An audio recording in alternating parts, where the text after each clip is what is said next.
జగన్మోహన్ రెడ్డి గారు మొదట 3 రాజధానుల అంశాన్ని తెరపైకి తీసుకురావడం, ఆయన హయాంలో అది వర్కౌట్ కాకపోవడం మనం చూసాం. మళ్ళీ కూటమి గవర్నమెంట్ వచ్చిన తర్వాత ఇప్పుడు అమరావతి రాజధానిగా చట్టబద్ధత లభించింది. ఆ పనులు కూడా వేగంగా అయితే జరుగుతున్నాయి. అయితే ఇప్పుడు మళ్ళీ జగన్మోహన్ రెడ్డి గారు ఇంకొక టర్న్ తీసుకొని మావీగన్ అనే ఒక కొత్త పేరుని తెరపైకి తీసుకొచ్చారు. అంటే మచిలీపట్నం, విజయవాడ, గుంటూరు ఈ 3 ప్రాంతాలని రాజధానిగా ప్రకటించాలి. ఈ 3 ప్రాంతాల పేర్లు మావీగన్ అని పెట్టాలి.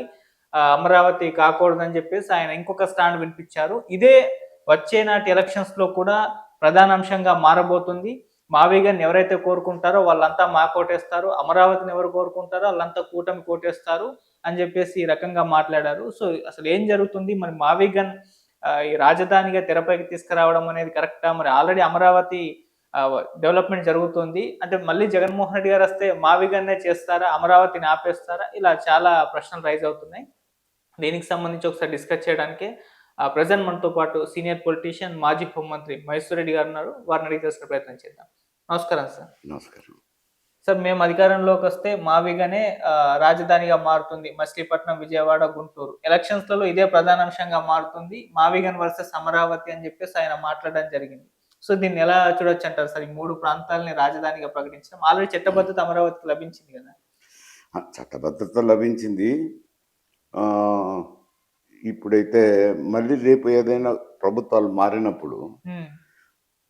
ఆయన మారి అక్కడ కేంద్రంలోనూ మారితే ఆ కాలంలో వాళ్ళ పరిస్థితిని బట్టి మార్పు చేసుకుంటారు. ఒక చట్టం చేసిన తర్వాత దానికి మార్పులు చేస్తుంటారు కదా! తప్పదు కదా! అవును. అటువంటిది జరిగితే జరగచ్చు, నేను కాదనలేను. ఓకే. జరగదు, ఇది ఇంక పక్కా పర్మనెంట్ అని నేను చెప్పను. హ్మ్. కాకపోతే దీని సమస్య అంతా చాలా కాలంగా నలుగుతూనే ఉండే సమస్యే.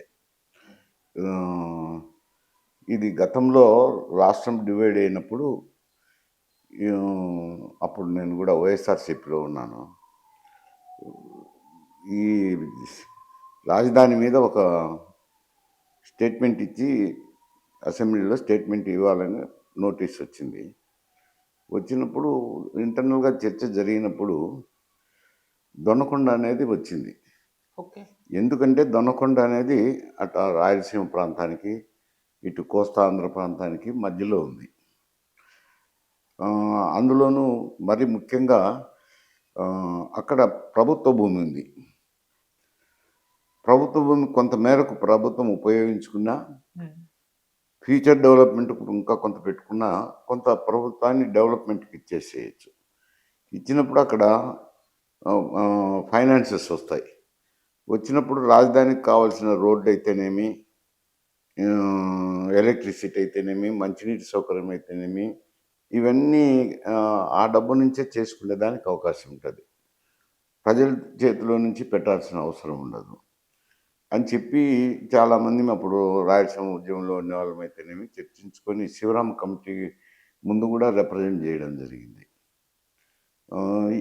ఇది వచ్చింది, చర్చకు వచ్చింది. ముందు దొన్నకొండే ప్రపోజ్ చేస్తానని ఆయన కూడా ఉన్నది ఆలోచనలో. మళ్ళీ అసెంబ్లీలో తీర్మానం పెట్టినప్పుడు అమరావతి సరే, ఏదైనా ప్రభుత్వ భూమిని చోట ఆలోచన చేస్తే బాగుంటుంది కదా అని ఒక ట్యాగ్ పెట్టారు.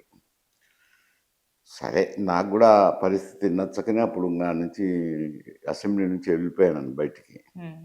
బయటికి వెళ్ళిపోయి మళ్ళీ పార్టీ నుంచే బయటకు వచ్చేసినాను. అది ఇది అప్పుడు జరిగిన చర్చ. మళ్ళీ తర్వాత ఉండంగా పరిస్థితులు 3 రాజధానులను తెచ్చారు. 3 రాజధానులు అంటే అసెంబ్లీ క్యాపిటల్గా ఉండేటట్టు విజయవాడకు, తర్వాత అడ్మినిస్ట్రేటివ్ క్యాపిటల్ వైజాగ్, కర్నూలు జిల్లాలో న్యాయ రాజధాని అని పేరు పెట్టారు. న్యాయ రాజధాని అంటే హైకోర్టు, అది 2 బెంచ్లో ఏదో అనుకుంటాను. దానివల్ల న్యాయం జరగదు కదా. ఎందుకు న్యాయం జరగదు కదా అని అంటే, 3 ప్రాంతాలు కలిసి ఒక రాష్ట్రం అయినప్పుడు కర్నూలులో రాజధాని ఉన్నది. ఉమ్మడి రాష్ట్రంలో ఉన్న మద్రాసు రాష్ట్రంలో. మద్రాసు రాష్ట్రం నుంచి విడిపోయిన తర్వాత ఆంధ్ర, రాయలసీమ సపరేట్ అయ్యి వచ్చినాయి. వచ్చినప్పుడు సపరేట్ అయిన తర్వాత అప్పుడు ఇటువంటి చర్చలు జరిగి తుదకు కర్నూలు రాజధానిని ఒప్పుకున్నారు. కర్నూలు రాజధానిలోనే ఇన్ఫ్రాస్ట్రక్చర్ కూడా బిల్డప్ చేసుకున్నారు ఆ 3-4 సంవత్సరాల్లోనే. సెక్రటరేట్ బిల్డింగ్సు అవి ఇప్పుడు మేము మెడికల్ కాలేజీకి ఉపయోగిస్తాం. నేను కూడా అందులోనే చదివాను. హాస్టల్ ఉండే మెడికల్ కాలేజీకి. హాస్టల్ వచ్చి శాసనసభ్యులకు వసతి గృహంగా ఉండే. తర్వాత హాస్పిటల్లో కూడా ఈ సెక్రటరేట్కే ఉండే హాస్పిటల్ మెయిన్ బిల్డింగ్. లైబ్రరీ అని ఉంది. ఆ లైబ్రరీ శాసనసభగా ఉపయోగించుకోవాలనుకున్నారు. తర్వాత ఉద్యోగస్తులకు కూడా ఉండేదానికి ఆఫీసర్సు ఉద్యోగస్తులు ఉండేదానికి A camp, B camp, C camp అని కూడా క్యాంపులు కూడా నిర్మాణం అయిపోయినాయి. ఇప్పుడు అయ్యే ఉపయోగించుకుంటున్నారు ఉద్యోగస్తులంతా హాస్పిటల్లో పనిచేసే వాళ్ళు ఏ క్యాంపు, బి క్యాంపు, సి క్యాంపుల్లోనూ. ఇది ఒక బిల్డింగ్ ఏమో జనరల్ హాస్పిటల్ అయింది, ఒక బిల్డింగ్ ఏమో మెడికల్ కాలేజ్ అయింది. ఇటువంటివి ఉన్నప్పుడు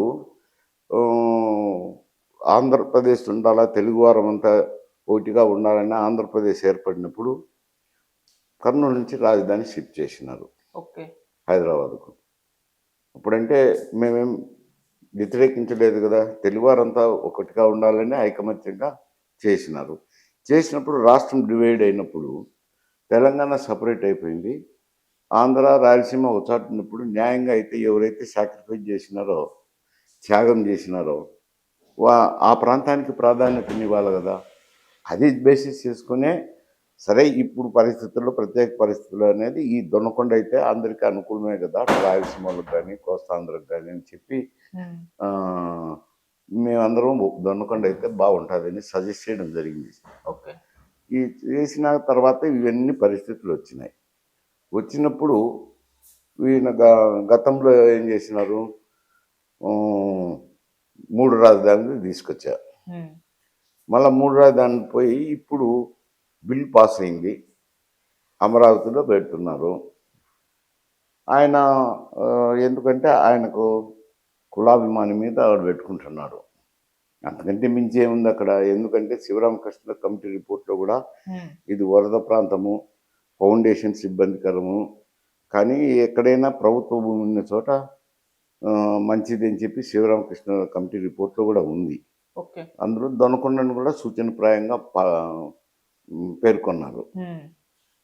సరే ఆయన ధోరణిలో ఆయన పెట్టుకుంటున్నాడు.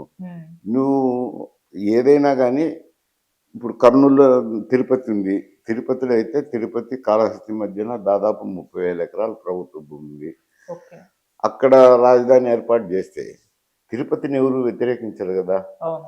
అన్ని ప్రాంతాల నుంచి పోతుంటారు కదా, ఆంధ్ర ప్రాంతం నుంచి పోతారు, నార్త్ కోస్టల్ ఆంధ్ర నుంచి పోతారు, రాయలసీమ నుంచి పోతుంటారు. అందరూ తిరుపతి అంటే ఎవరేమని ఉండేవాళ్ళు కాదు. డెవలప్ అయ్యిండేదిగా, ఎయిర్పోర్ట్ ఉంది, రైల్వే లైన్ ఉన్నాయి, అన్ని సౌకర్యాలు ఉన్నాయి కదా. గవర్నమెంట్ ల్యాండ్ ఉంది దానికి తోడు. ఉన్నప్పుడు మరి అక్కడ పెట్టకుండా ఇక్కడ పెట్టినారు అని కనీసం న్యాయం జరగాలని అంటే ఆయన ఆ ప్రాంతాన్నైనా ప్రాధాన్యతనిచ్చి ఏదైనా ప్రపోజల్ ఇస్తే ఆయనకు కొంచెం పట్టు వస్తుంది వైఎస్ఆర్సీపీకి కూడా. ఇప్పుడు అటువంటిది లేకుండా మావిగాన్ అన్నారు. మావిగాన్ అంటే అదేముంది, గుంటూరు, విజయవాడ, మచిలీపట్నం అంతే కదా. తేడా ఏముంది, ఆయన పెట్టిన అమరావతి అయితే గుంటూరు, విజయవాడ ఉంటుంది, అదనంగా మచిలీపట్నం అంటున్నారు. నేను కూడా మావిగాన్ ఉన్నప్పుడు ఇది ఎక్కడుంది బా ఆంధ్రప్రదేశ్లో, ఇంత తిరిగినానే నాకేం అర్థం కాలేదని మళ్ళా విచారిస్తే ఇదేం చెప్పేది. ఈ ఇందులో బీర్ పీస్ అను నేను అనుకున్నా. దాన్ని వ్యతిరేకించేదైనా ఇంకొక పద్ధతిలో ప్రాంతంలోనున్నా అట్లా చూసుకోవాలి. సరే మేనిఫెస్టోలో పెట్టుకున్నారు. ఒక రాజధాని గురించి ఎవరు తీర్పిస్తారు, ప్రజలు.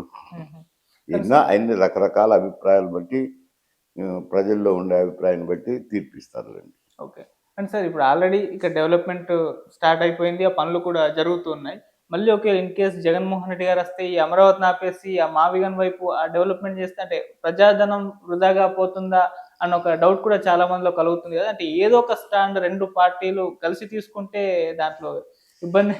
ఇప్పుడు చాలా మంది రాజధాని అంటే హైదరాబాదే తీసుకుంది.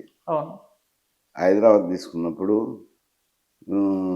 ఏం బిల్డింగ్లు ప్రభుత్వం కన్స్ట్రక్ట్ చేసింది చూస్తే ఏదో హైకోర్టు, అసెంబ్లీ, తర్వాత సెక్రటరేటు,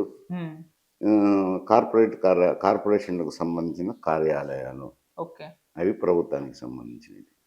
మిగతావేమి కాలనీస్ ఏదో ఉద్యోగస్తులు ఎంప్లాయీస్కు ఈడ ఎర్రమంజిల్ కాలనీ ఒకటి, విజయనగర్ కాలనీ ఒకటి, పంజగుట్ట కాలనీ ఒకటి, 3-4 కాలనీలు ఉన్నాయి. అంతే కదా ప్రభుత్వం కూడా నిర్మాణం చేసింది. అవును. ఇప్పుడు ఇప్పుడు పరిస్థితులు మారిన తర్వాత ప్రభుత్వాలు మారినాక ఏదో సెక్రటరియట్ ఒక బిల్డింగ్ కట్టినారు, కమాండ్ కంట్రోల్ అని పోలీస్ వ్యవస్థకు ఒకటి పెట్టినారు, అసెంబ్లీనేమో తర్వాత నిర్మాణం చేసినారు, అదే ఉంది. మళ్ళీ పాత అసెంబ్లీని ఇప్పుడు కౌన్సిల్కి వాడుకుంటున్నారు. ఏం నిర్మాణాలు చేసినారు?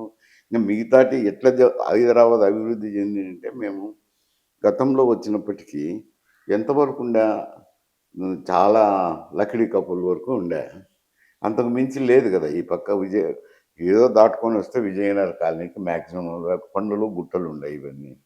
ఇప్పుడు ఎంత పెరిగిపోయింది? చుట్టూ దాదాపు 4 వైపులా 40 కిలోమీటర్లు 50 కిలోమీటర్లు పెరిగిపోయింది. మరి అది ఎవరిది ఇన్వెస్ట్మెంటు? ప్రభుత్వం పెట్టిందా? ప్రైవేట్ ఇన్వెస్ట్మెంట్సే. ఎక్కడైనా కానీ పరిస్థితులు అనుకూలంగా ఉంటే ప్రైవేట్ ఇన్వెస్ట్మెంట్స్ వస్తాయి, లేకపోతే రావు కదా.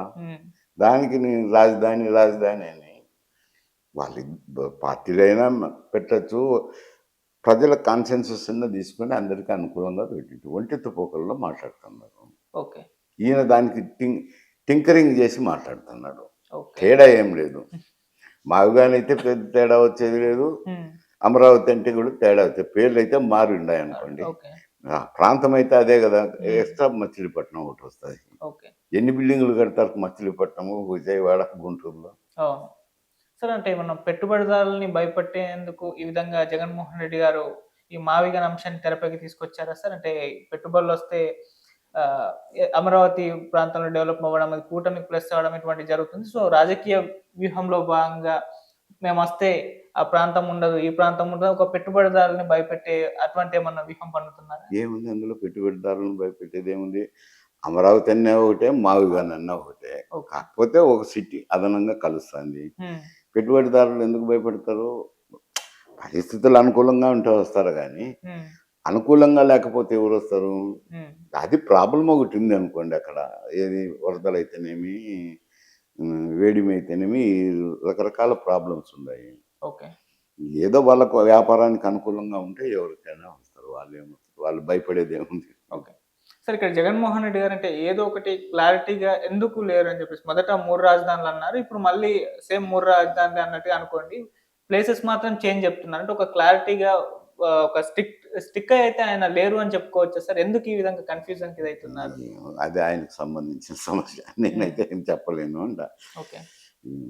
సార్, ఇప్పుడు ఎలాగో వచ్చే ఎలక్షన్స్ లో ఇదే మేజర్ పాయింట్ తోటి వెళ్తుందని జగన్మోహన్ రెడ్డి గారు అన్నారు. మరి ప్రజలు ఇప్పుడు మావిగాన్ని సెలెక్ట్ చేసుకుంటారా సార్? మీ ఒపీనియన్ లో అమరావతి కోటేస్తారా? ఇప్పుడు అమరావతి మావిగాన్ మధ్య స్లోగన్తో ప్రజలు లేకపోతారు అనుకోండి, ఎవరికేం సంబంధం ఉంది? మావిగానైనా అదే డిస్టెన్సే, అమరావతి అయినా అదే డిస్టెన్సే. అటు నార్త్ కోస్టల్ ఆంధ్ర వాళ్ళకి కానీ, ఇటు రాయలసీమ వాళ్ళకి కానీ తేడా ఏం లేదు కదా అంట. ఏదో కార్యాలయాలు ఉంటాయి. ఇప్పుడు హైదరాబాద్కి వస్తాము, చుట్టూ 40 కిలోమీటర్లు పెరిగింది, పోవటం లేదా? అంతే కదా అక్కడ కూడా ఉండేది. దాని మీద ప్రజలు ఏం తీర్పిస్తారు? ప్రజలు పరిపాలన మీద, తర్వాత వాళ్ళకుండే ఆస్పిరేషన్స్ నెరవేర్చినారా లేదా, ఇటువంటి చాలా సమస్యలు తీసుకొని వాళ్ళు ఆనాటి పరిస్థితి బట్టి ఓట్లేస్తారు, ప్రభుత్వం మీద తీర్పిస్తారు. Okay sir, thank you so much.